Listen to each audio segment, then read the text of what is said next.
आपको सीधे लिए चलते हैं पीयूष गोयल की प्रेस कॉन्फ्रेंस में। प्रधानमंत्री नरेंद्र मोदी जी ने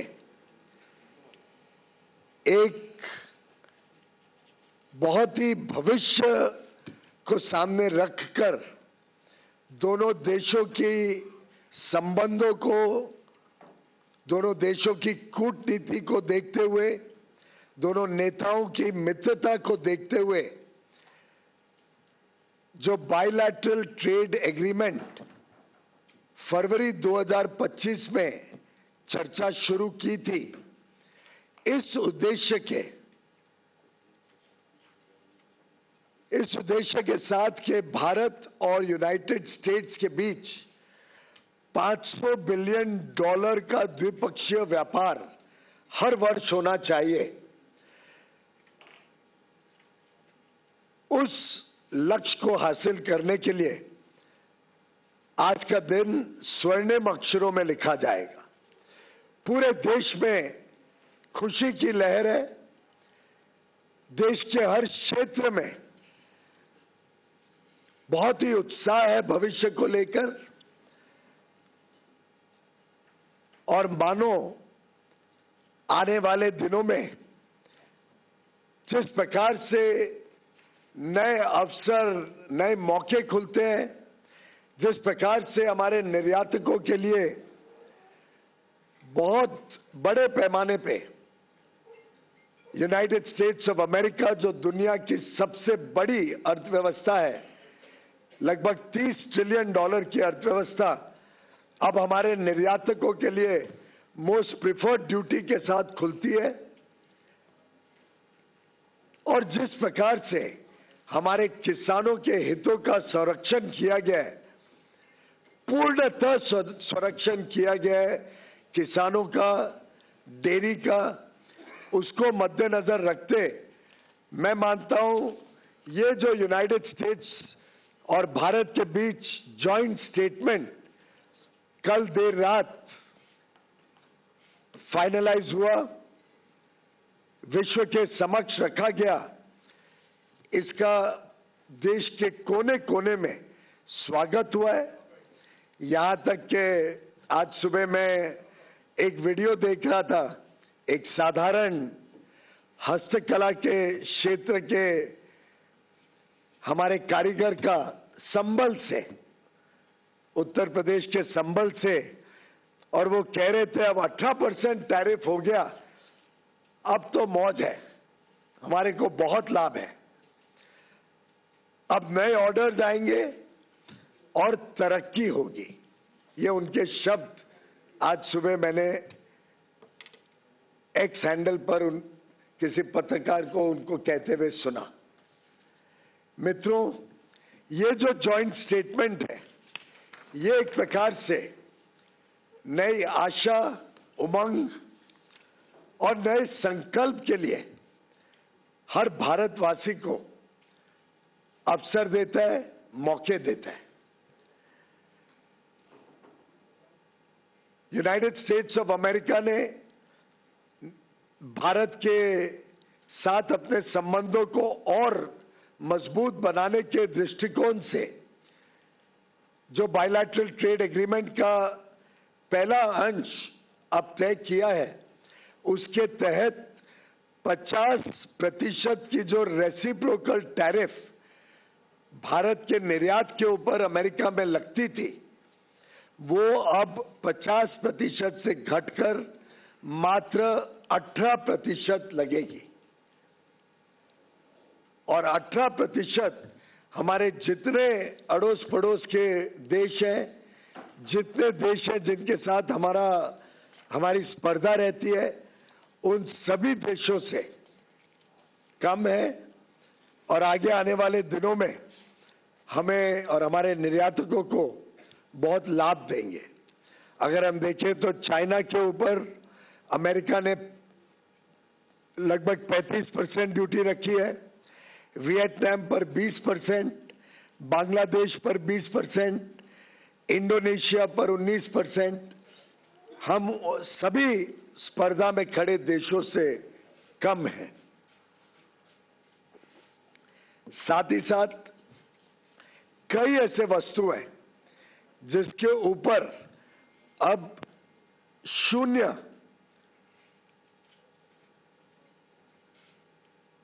क्या है, अब शून्य ड्यूटी लगेगी जब हमारे निर्यातक अमेरिका में, यूनाइटेड स्टेट्स ऑफ अमेरिका में सामान भेजेंगे। उदाहरण के लिए जेम और डायमंड्स पूरी तरीके से शून्य ड्यूटी लगेगी। फार्मास्यूटिकल प्रोडक्ट्स जो भारत से दवाइयां बड़े रूप में जाती हैं, लगभग $13 बिलियन की, उस पे शून्य ड्यूटी लगेगी। स्मार्टफोन्स जो भारत से बड़े रूप में अमेरिका जाते हैं, उसमें आगे भी चलकर शून्य ड्यूटी ही लगी रहेगी। इस प्रकार से ढेर सारी ऐसी वस्तु हैं जिन पर आगे चलकर शून्य ड्यूटी लगेगी। कृषि के क्षेत्र में भी ऐसे कई सारे वस्तु हैं जो भारत से निर्यात होंगे अमेरिका में, जिस पर शून्य रेसिप्रोकल टैरिफ लगेगा, एडिशनल ड्यूटी शून्य हो जाएगी। उदाहरण के लिए स्पाइसेस, चाय, कॉफी और उसमें से बने वस्तु, कोपरा यानी कोकोनट और coconut oil, vegetable wax, areca nut, Brazil के नट, कैशू नट, चेस्टनट, कई सारे फल और कई सारी सब्जियां,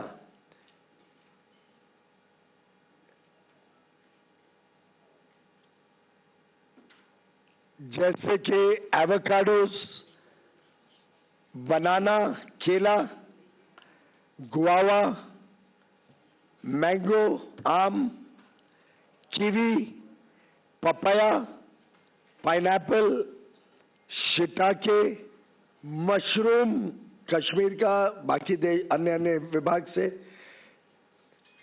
इसी प्रकार से वेजिटेबल प्लेटिंग का जो मटेरियल होता है, वेजिटेबल सैप, कुछ वेजिटेबल के रूट्स जैसे टैरो, बैम्ब्रा बीन्स, कुछ सीरियल्स जैसे बार्ले, कैनरी सीड्स, कुछ बेकरी के प्रोडक्ट्स, कोका और कोका से बने हुए वस्तु, sesame seeds, poppy seeds, processed food, banana pulp के शेप में, सिट्रस के जूस, गुआवा और मैंगो का पेस्ट, पाइनएप्पल का जैम। अब ये सभी वस्तुओं पर जो हमारे किसान भारत में बनाते हैं, इस पर अमेरिका में रेसिप्रोकल टैरिफ 50% से घटकर शून्य हो जाएगा, शून्य। इसी के साथ साथ कई सारे और वस्तु जो भारत से निर्यात होते हैं, जिसमें अमेरिका रेसिप्रोकल टैरिफ शून्य करेगा। उदाहरण के लिए एयरक्राफ्ट के पार्ट्स, मशीनरी के parts, generic drugs, pharmaceutical products, कुछ elementary auto parts, gem and diamonds जो वेस्ट बंगाल में बनते हैं, महाराष्ट्र, गुजरात में बनते हैं, तमिलनाडु में बनते हैं, केरल में बनते हैं।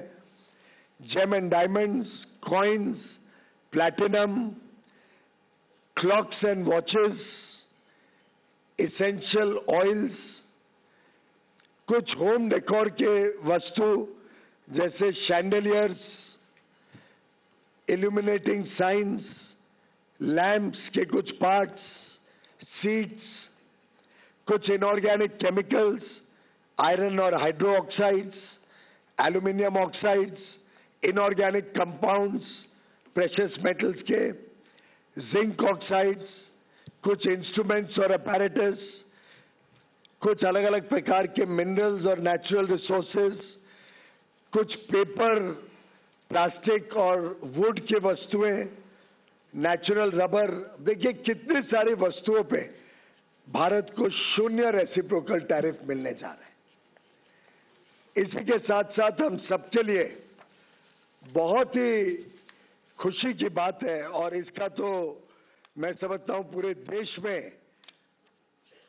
चर्चा हो रही है कि कैसे कई सारे किसानों के किए गए वस्तु, किसानी क्षेत्र के उत्पाद अब भारत से 0 ड्यूटी पर अमेरिका में जा सकेंगे, और जिसका भारत के निर्यात को फायदा होगा।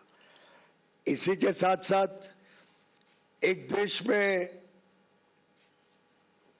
कुछ लोग जो भारत के किसानों के विरोधी हैं, भारत के किसानों की चिंता नहीं करते हैं, भारत को गुमराह करने की कोशिश करते हैं, ऐसे कुछ लोगों को आज ये देख के हैरानी हो रही है कि कैसे भारत और यूएस के इस एग्रीमेंट के द्वारा कई सारे किसानी क्षेत्र के सामान पर 0 कोई लाभ भारत में इंपोर्ट करते हुए दिया गया है। कोई लाभ नहीं दिया गया, कोई रियायत नहीं दी गई है। लोग सोचते थे ना कि भाई किसानी क्षेत्र में सब खुल जाएगा। हमने कोई ऐसा काम नहीं किया है जिसमें किसी भी किसान को नुकसान हो सके।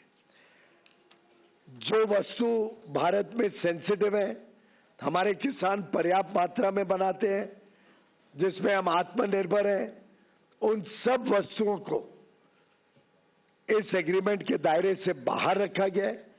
उसमें भारत ने कोई छूट नहीं दी है। जैसे कि उदाहरण के लिए जीएम का बना हुआ जेनेटिकली मॉडिफाइड कोई वस्तु भारत में नहीं आएगा। मीट, उसमें कोई रियायत नहीं दी गई है। पोल्ट्री, कोई रियायत नहीं दी गई है। डेयरी के कोई वस्तु के ऊपर कोई रियायत नहीं दी गई है। सोयाबीन, कोई रियायत नहीं दी गई है। मेज, कोई रियायत नहीं दी गई है। मेज यानी मक्का, कोई रियायत नहीं है। चावल, गेहूं, चीनी, सीरियल्स, ये कोई रियायत नहीं दी गई है। मिलेट जैसे ज्वार, बाजरा, रागी, कोडो, अमरनाथ, इस पर कोई रियायत नहीं दी गई है। फल जो भारत में पर्याप्त मात्रा में बनते हैं, जैसे केला, बनाना, स्ट्रॉबेरी, चेरीज, सिट्रस फ्रूट, उसमें कोई रियायत नहीं दी गई है। ग्रीन पी, काबुली चना, मूंग, कोई रियायत नहीं दी गई है। ऑयल सीड्स, कोई रियायत नहीं दी गई है। कुछ एनिमल फीड के प्रोडक्ट्स हैं, ग्राउंडनट्स, हनी, मॉल्ट और मॉल्ट से बना हुआ सामान, non alcoholic beverages, flower and meals, starch, essential oils, ethanol जो बड़े पैमाने में भारत में बन रहा है, और टोबैको जो हमारा एक प्रकार से निर्यात होता है बड़े रूप में। इन सभी वस्तुओं पे किसी प्रकार की रियायत इस एग्रीमेंट के द्वारा नहीं दी गई है, और इसीलिए मैं डंके की चोट पर कह सकता हूं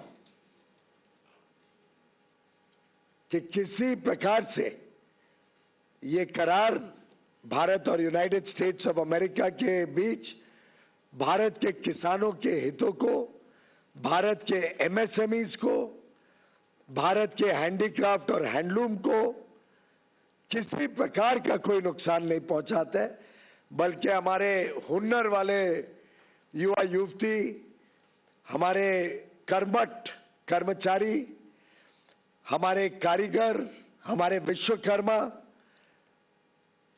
हमारी बहनें, विशेषकर जो वस्त्र क्षेत्र के साथ जुड़े हैं, टेक्सटाइल्स, लेदर के और फुटवेयर के साथ जुड़े हुए हैं, टॉयज के साथ जुड़े हुए हैं, स्पोर्ट्स गुड्स के साथ जुड़े हुए हैं,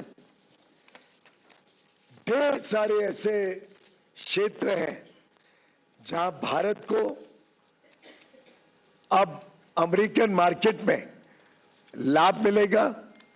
भारत को कम ड्यूटी पर, बाकियों से कम ड्यूटी पर, मात्र 18% पर रेसिप्रोकल ड्यूटी, उनको वहां पे मार्केट एक्सेस मिलेगा।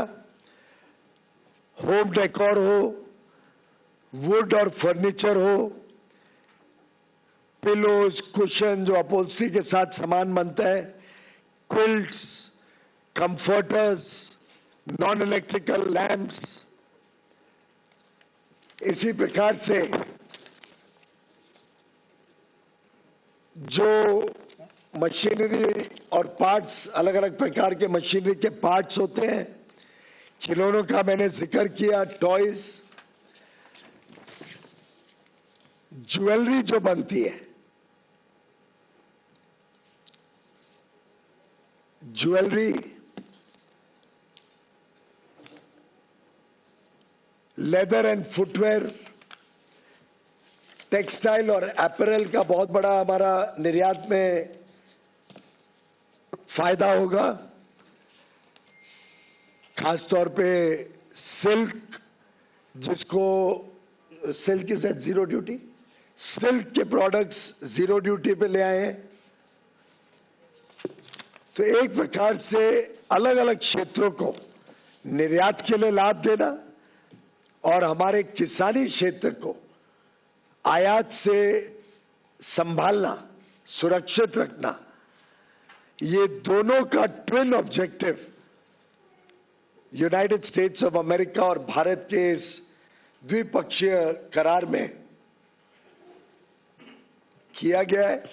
मैं माननीय प्रधानमंत्री नरेंद्र मोदी जी और माननीय डोनाल्ड ट्रंप जी, राष्ट्रपति यूनाइटेड स्टेट्स के, दोनों को बधाई देता हूं कि बड़ा ही फेयर, इक्विटेबल और बैलेंस्ड ट्रेड एग्रीमेंट जो भारत के हितों को संरक्षित रखता है, द्विपक्षीय व्यापार को मौका देता है बढ़ने के लिए, भारत को अलग अलग प्रकार के टेक्नोलॉजी प्रोडक्ट्स जो हमारे विकास के लिए हमें आवश्यकता है, उदाहरण के लिए हवाई जहाज हो, सेमीकंडक्टर्स हो, चिप्स हो, एआई मिशन को हमें आगे लेके जाना है, हाई क्वालिटी मशीनरी हो जो हमें सेमीकंडक्टर इंडस्ट्री और क्वांटम और हाई क्वालिटी इनोवेटिव प्रोडक्ट्स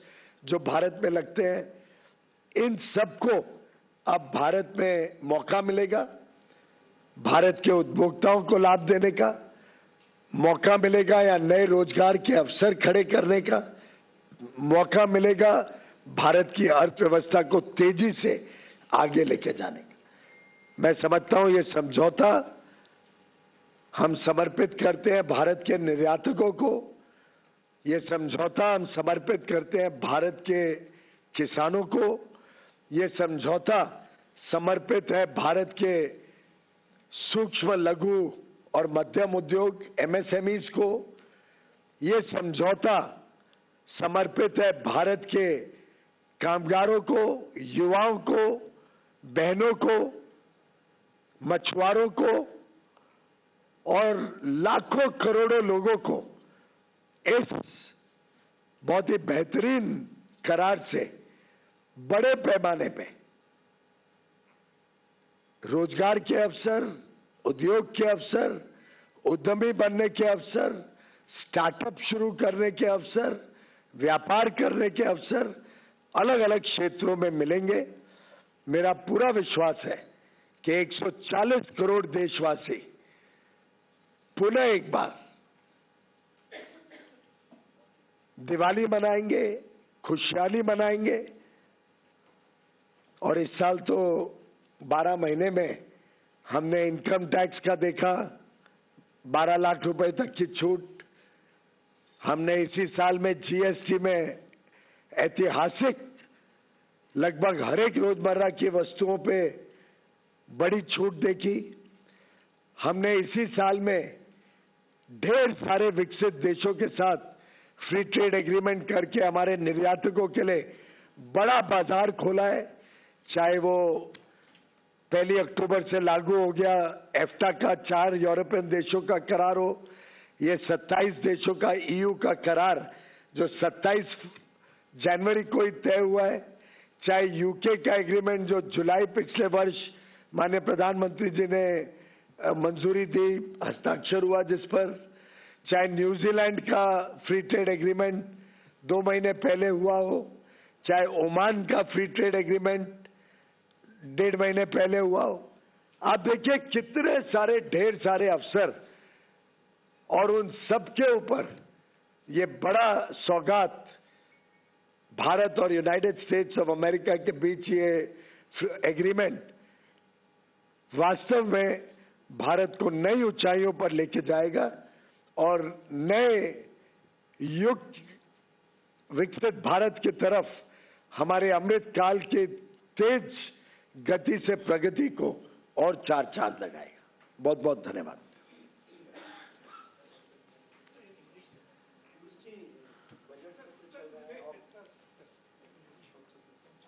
नहीं, पहले प्रश्न ले लेते हैं फिर बात है। सत्र चल रहा है, ऑपोजिशन ये कह रहा है कि सरकार कह रही है कि ये डील बहुत अच्छा है, तो सदन में इस पर चर्चा हो जाए तो पूरा देश जान पाएगा कि आखिरकार हितों के साथ समझौता हुआ है या नहीं हुआ है। मैं समझता हूं कि सभी जानकारियां सबके समक्ष रखी गई हैं और संसद में क्या करना है नहीं करना है वो तो माननीय स्पीकर और माननीय चेयरमैन ही तय कर सकते हैं, लेकिन मैंने संसद में भी बड़े विस्तृत रूप से जानकारी दी थी, स्टेटमेंट दिया था। संसद में एक एक वस्तु तो नहीं सुनाई जा सकती है, स्वाभाविक है, वो तो काम देश को हमें डायरेक्टली करना पड़ेगा।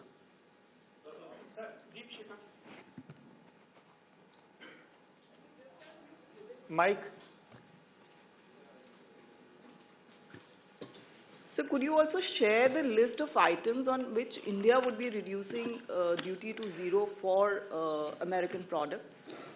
भारत ने अपने हितों को देखते हुए और अपनी जरूरतों को देखते हुए बड़ा कैलिब्रेटेड तरीके से उन वस्तुओं पे विशेषकर जहां हम आज भी आयात के ऊपर निर्भर हैं और हमारे किसानों को संरक्षण रखते हुए कुछ वस्तुओं पे खोली है मार्केट। उदाहरण के लिए अगर हम देखें तो DDGS, डिस्टिल्ड ग्रेन सॉल्युबल, अब ये इसमें एक सीमित रूप से अमेरिका से सामान लाया जाएगा भारत में, जो हमारे एनिमल हस्बेंड्री ने मांग रखी थी हमारे सामने, जो उनकी जरूरत थी उतनी क्वांटिटी अमेरिका से लाई जाएगी जो पोल्ट्री के लिए बहुत लाभदायक होगी। इसी प्रकार से कुछ चीजें ऐसी हैं